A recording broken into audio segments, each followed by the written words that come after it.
अस्सलाम वालेकुम, बिस्मिल्लाहिर्रहमानिर्रहीम। आज हमने अपने किचन गार्डन से दसनूनी लाई है।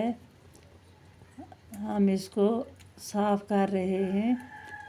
इसके पत्ते निकालेंगे आगे से और टहनियों को अलग करेंगे। ये देखिए इतने छोटे छोटे। हम तेल डालेंगे। तेल हमारा गर्म हो गया है। अब हम इसमें सब्ज़ी डालेंगे। सब्ज़ी में हाफ टी स्पून नमक डाल के आप अपने टेस्ट के मुताबिक डालना। हम इसको हल्का सा फ्राई करेंगे।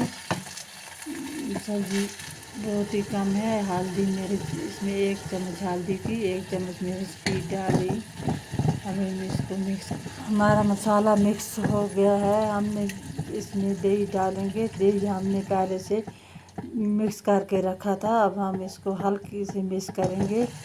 मिक्स कर ये देखिए हमारी सब्ज़ी तैयार हो चुकी है।